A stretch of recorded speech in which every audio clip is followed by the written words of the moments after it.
qu'il a publié aujourd'hui a étonné plus d'un. Moi, je ne suis pas contre le fait qu'il ait demandé pardon.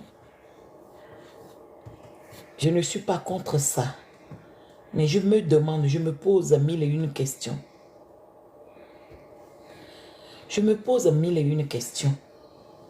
Pourquoi c'est à pareil moment, le moment où il a demandé, il a présenté ses excuses, et sa sincérité, est-ce qu'il est sincère?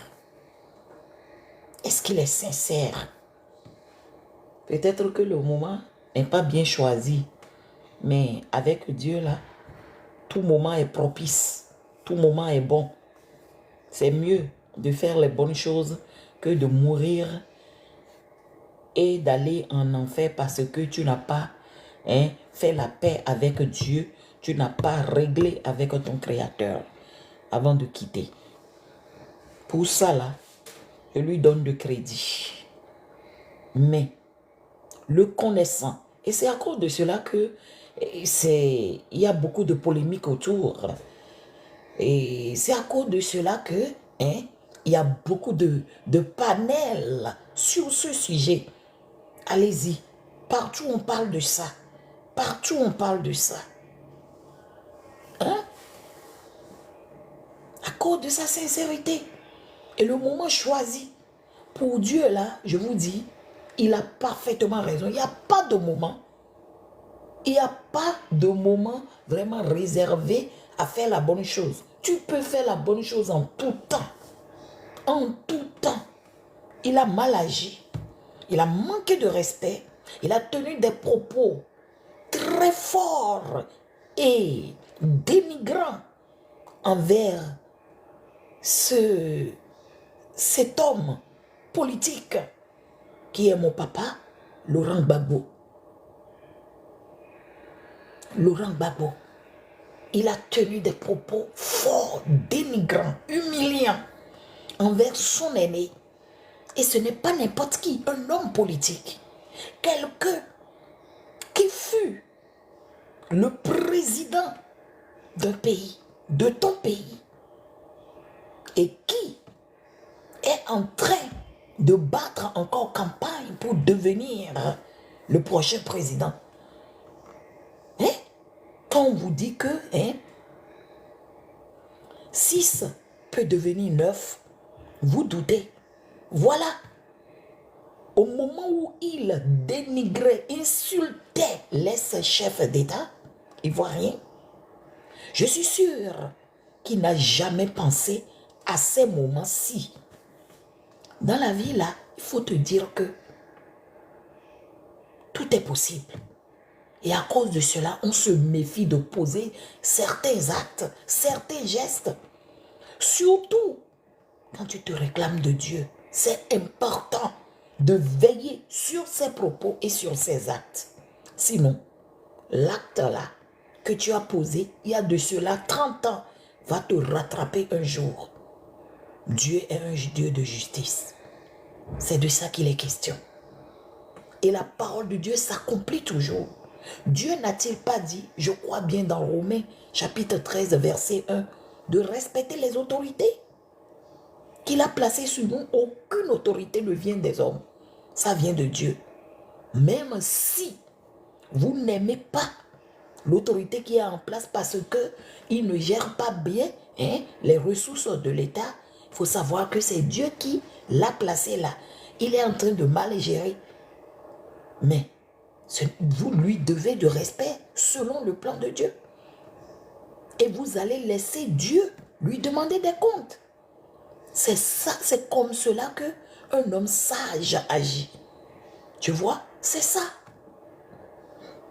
C'est comme ça qu'un homme sage, qui a la crainte de Dieu, c'est comme ça que l'homme sage agit. Nous devons du respect aux autorités que Dieu a placées à nos têtes. C'est à cause de cela, regarde. Tu t'es retourné à tes vomissements. C'est bon sur le plan religieux, c'est bon. Mais il ne fallait pas faire ça. Il ne fallait pas vomir. Et puis après, te retrouver trouver face à ces vomissements, hein, tu te rends compte que vraiment, tu ne peux que avaler cela. Voilà. Voilà. Aux yeux de Dieu, c'est bon, mais aux yeux des humains, tu t'es ridiculisé. Surtout avec le chapeau que tu as sur ta tête. Aux yeux de Dieu, c'est bon. Tu as ascendé en hauteur. Mais aux yeux des humains, là, ce n'est pas bon. C'est pourquoi il faut veiller. Oui, plaire à Dieu, mais tout faire pour garder son témoignage et sa réputation sur cette terre des hommes. C'est de ça qu'il est question. Fais très attention.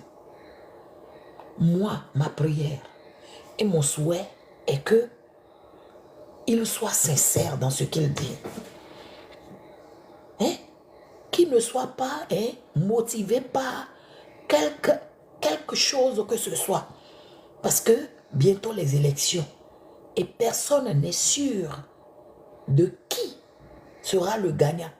Et si mon papa, Laurent Gbagbo, c'est lui qui devient le président, c'est sûr que Makosso aura des comptes à lui rendre à cause de tout ce qu'il a dit. Est-ce à cause de cela que tu as commencé par demander pardon? Et demander pardon à tous ceux que tu as offusqués par ces propos désobligeants que tu as tenus envers cet homme politique? Point d'interrogation ou bien question. Nul ne sait. Seul le Dieu que tu sais, le Dieu créateur du ciel et de la terre, sait les motivations qui t'ont amené à présenter ce pardon. Peut-être que tu es en train de jouer également à la politique. Tu veux être politiquement correct. C'est pas sincère. Mais ma prière est que ça soit sincère. Parce que ça va t'accorder la délivrance et le salut. Tu auras la paix du cœur. Ce n'est pas normal qu'un homme de Dieu s'adonne à de ces pratiques. Tu insultes, insultes, insultes. Ce que tu ne maîtrises même pas, tu dis que tu maîtrises. Les gens t'ont collé au cou la disparition du prophète Pada. N'oublie pas ça, hein. À cause de tes jacassements, à cause de tes bêtises là. C'est toi qu'on voit partout. Ta bouche là est dans tout. Voilà. Tu as à ton cou cet os très dur, dérangeant, nauséabond. Sur ton cou, le nom du prophète Eli Pada est à ton cou. Les gens disent que tu as quelque chose à voir dedans. Parce que tu ne te contiens pas. Tu ne te maîtrises pas. Tu n'as pas de limite. Un homme de Dieu, un enfant de Dieu a normalement de limites. Mais chez toi, c'est quoi ça, Nassiro? Je ne te connais pas, toi. Et tu vois, c'est ça. Il faut éviter ces choses. Il faut grandir. Il faut avoir la sagesse. Si tu manques de sagesse, la Bible dit, celui qui manque de sagesse demande. Tu demandes, le Créateur va te l'accorder. Au lieu de faire des choses et après regretter, comment tu te dis homme de Dieu avec la parole de Dieu que tu connais et tu vas placer ta caméra ou bien aller quelque part insulter un chef d'État, un homme politique. C'est pas bon. C'est indigne de ta part. Encore une fois, je dis que l'acte posé, la décision prise est une bonne décision et applaudie par le ciel. Dieu aime le cœur repentant. Mais je me demande, seul Dieu sait si tu es sincère, si ce n'est pas à cause de la peur que tu as posé cet acte. Seul Dieu sait. Mais les gens te connaissent. Les gens savent que toi, tu es instable. Tu n'es pas équilibré. Et ton oui ne peut jamais être considéré comme un vrai oui. C'est un oui, mais parce que tu es très changeant. Tu es très changeant. Les gens à qui tu as demandé pardon, eux aussi, ils savent. Mais comme le pardon est divin et que tu ne peux pas refuser. Un homme sage, c'est ça. Hein. Je suis sûr que mon papa, l'ex-président Laurent Gbagbo, t'a pardonné avant même que tu ne présentes tes excuses. Parce que c'est un père. Il a le cœur d'un père. C'est sûr qu'il t'a déjà pardonné. Mais toujours est-il que dans son cœur, te connaissant, il va se dire, est-ce que ce monsieur-là est sincère? Donc les gens vont mettre de protection, de barrières entre toi et eux. Alors que normalement, ça ne devrait pas être ça. Hein? Ça devrait être le contraire. S'il y a de barrières, comment est-ce que tu pourras faire l'œuvre de Dieu? Pense-y. Pense-y.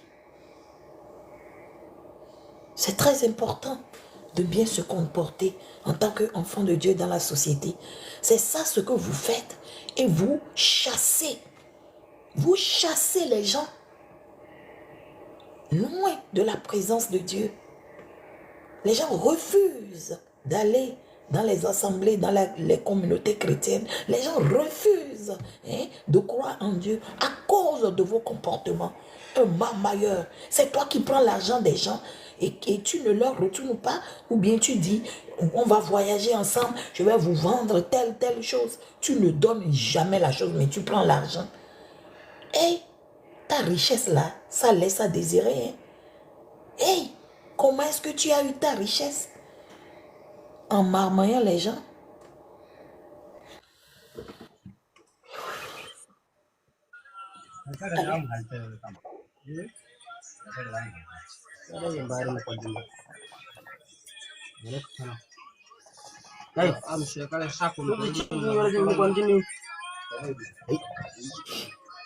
Hi. Hello. What's up? Hello. Hi.